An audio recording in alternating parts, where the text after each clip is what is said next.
Today, we examine a critical development in American foreign policy that could reshape the geopolitical landscape of the Middle East for years to come. The United States stands at a diplomatic crossroads with Iran. One path leads to negotiated compromise, the other to potential military confrontation that could span weeks and fundamentally alter the regional balance of power. Tomorrow marks the second round of nuclear negotiations between the United States and the Iranian regime in Geneva. The Trump administration has made clear that diplomacy remains the preferred option in resolving what has become one of the most intractable national security challenges facing Washington. Yet these talks unfold against a backdrop of profound disagreement over the core issue at hand: Iran's uranium enrichment program. President Trump has made clear his preference for a diplomatic solution, but has equally made clear his willingness to use military force and his belief that regime change would serve American and global interests. Iran faces a choice: compromise at the negotiating table or face an extended military campaign that could systematically dismantle the capabilities it has spent decades building. The stakes could hardly be higher. The outcome will determine not only the future of Iran's nuclear program, but potentially the nature of the Iranian regime itself, the stability of the Middle East, and America's credibility in confronting adversaries through a combination of diplomacy backed by credible military force. This is a developing story we will continue to monitor closely. Later this week, the Board of Peace will meet on Thursday to discuss Gaza reconstruction, adding another complex dimension to the broader Middle Eastern security environment. That's our analysis for tonight. Stay informed, stay engaged. The American position is unequivocal. President Trump has stated that Tehran can have no enrichment whatsoever, a maximalist demand that seeks to close off Iran's pathway to nuclear weapons capability entirely. This represents a fundamental departure from previous negotiating frameworks that permitted limited enrichment under strict monitoring. The Iranian regime has firmly rejected this demand to end its enrichment program entirely. In comments to the BBC, Iranian officials indicated they could make compromises, but only if the United States demonstrates willingness to discuss lifting the comprehensive sanctions that have crippled Iran's economy. This creates an immediate impasse. Washington demands Iran abandon its nuclear ambitions before sanctions relief is considered, while Tehran insists sanctions relief must be part of any discussion about its nuclear program. Secretary of State Marco Rubio articulated the administration's skepticism about achieving a breakthrough. In his assessment, the United States is dealing with radical Shia clerics, individuals who make geopolitical decisions based on theology rather than conventional strategic calculus. Rubio noted that no one has ever successfully concluded a lasting deal with Iran, yet emphasized the administration's commitment to attempting diplomatic resolution. While diplomacy proceeds, the United States is simultaneously escalating its military posture in the region, in what appears to be a deliberate strategy of pressure backed by overwhelming force. President Trump has directed the USS Gerald Ford carrier strike group to redeploy from the Caribbean to the Middle East. This nuclear-powered supercarrier, one of the most formidable weapons platforms ever constructed, could arrive in the region by this weekend. The deployment means the United States will soon have 2 carrier battle groups positioned in proximity to Iran, a concentration of naval air power that represents an unmistakable signal of American resolve. Each carrier strike group includes not only the carrier itself with its complement of advanced fighter aircraft, but also guided missile cruisers, destroyers, and submarines capable of launching precision strikes deep into Iranian territory. According to a report from Reuters citing 2 U.S. officials, the American military is preparing for the possibility of a sustained, weeks-long bombing operation against Iran should President Trump order an attack. This would represent a far more serious and extensive military action than anything previously contemplated or executed against the Iranian regime. The operation under consideration would not resemble previous limited strikes.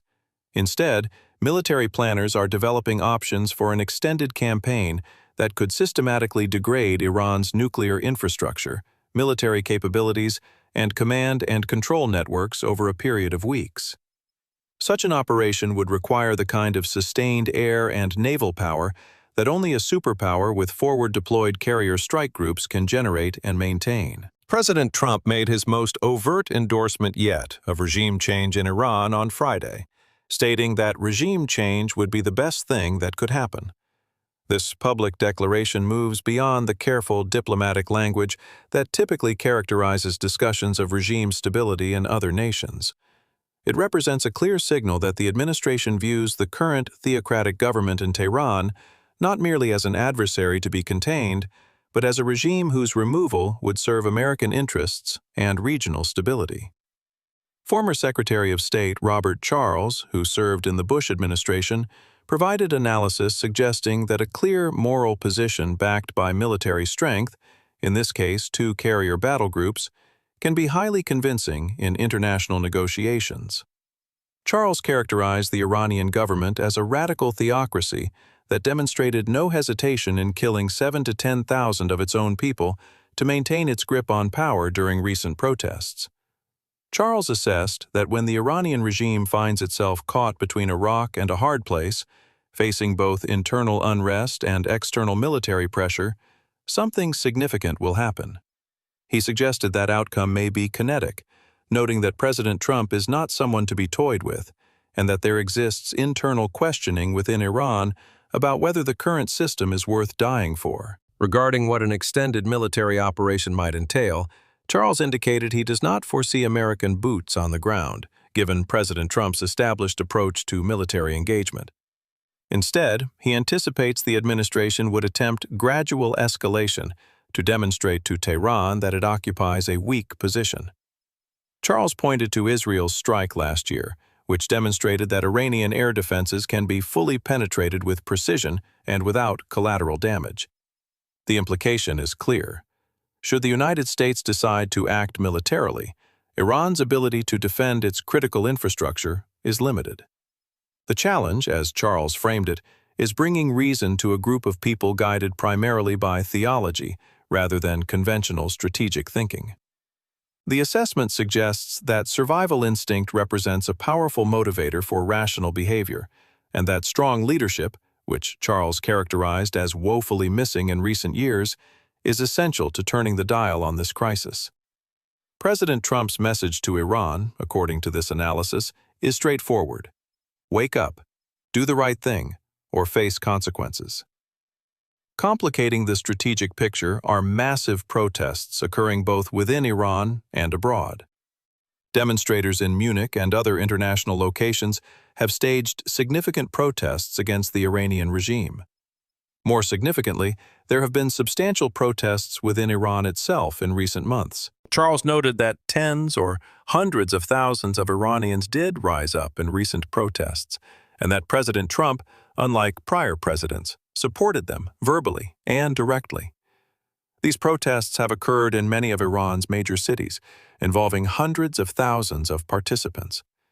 This internal dissent fortifies President Trump's position against Iran diplomatically, while simultaneously providing encouragement to opposition elements within the country. The question of whether protesters could defeat the regime themselves remains uncertain.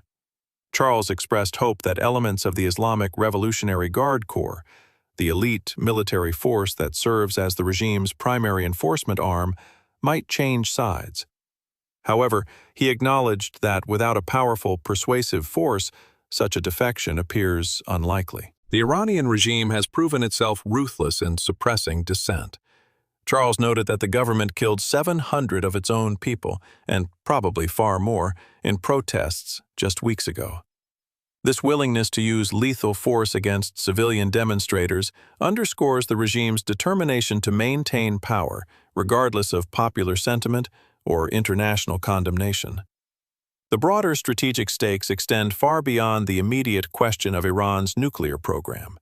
As Charles characterized it, if President Trump could be persuasive enough to compel the Iranian regime to vacate power or change in some significant way, it would be as consequential for the future stability of the world as Ronald Reagan's success in helping bring about the collapse of the Soviet Union.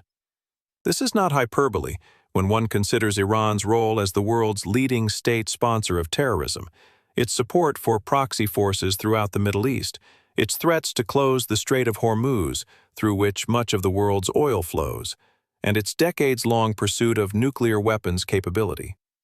A fundamental change in Iran's government, from theocratic hardliners to a more pragmatic leadership, could reshape regional dynamics that have defined Middle Eastern geopolitics since the 1979 Islamic Revolution. Yet Charles emphasized the difficulty of achieving such an outcome. The current Iranian leadership is as ruthless a regime as has ever existed. As Marco Rubio stated, they are radicals with no interest in relinquishing the power they currently hold. These are individuals who have demonstrated willingness to sacrifice their own population, to fund terrorist organizations, and to pursue nuclear weapons despite international isolation, all in service of their ideological vision and grip on power. The situation now unfolding presents stark choices. Tomorrow's talks in Geneva will test whether diplomatic engagement can bridge the substantial gaps between American demands for complete denuclearization and Iranian insistence on maintaining some enrichment capability while obtaining sanctions relief. The presence of 2 American carrier strike groups in the region ensures that military options remain immediately available should diplomacy fail. The military planning for a sustained, weeks-long operation indicates that the administration is prepared to move beyond limited strikes to a comprehensive campaign designed to fundamentally degrade Iranian capabilities. The internal protests within Iran add another variable: the possibility that external pressure, combined with internal dissent, could produce change from within. However, the regime's demonstrated willingness to use overwhelming force against its own population suggests this remains a long-shot scenario, absent some catalyst that fractures the loyalty of key security forces. Iran has been a central challenge to American foreign policy and regional stability since 1979. Nearly half a century of hostility, proxy conflicts, terrorism sponsorship, and nuclear brinkmanship have defined the relationship between Washington and Tehran. What makes this moment different is the combination of maximum pressure, credible military threat, internal Iranian unrest, and direct high-level negotiations occurring simultaneously. The next several days will be critical.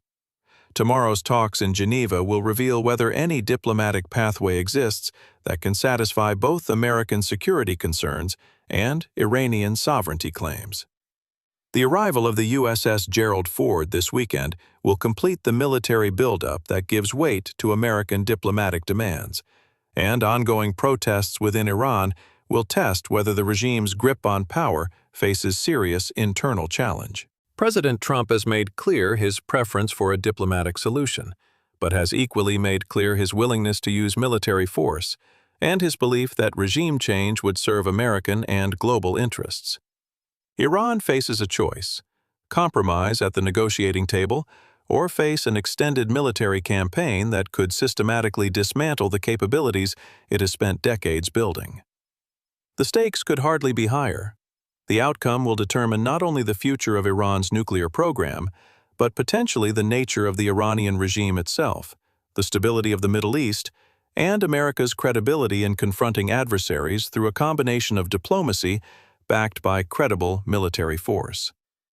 This is a developing story we will continue to monitor closely. Later this week, the Board of Peace will meet on Thursday to discuss Gaza reconstruction, adding another complex dimension to the broader Middle Eastern security environment. That's our anal. This is for tonight. Stay informed, stay engaged.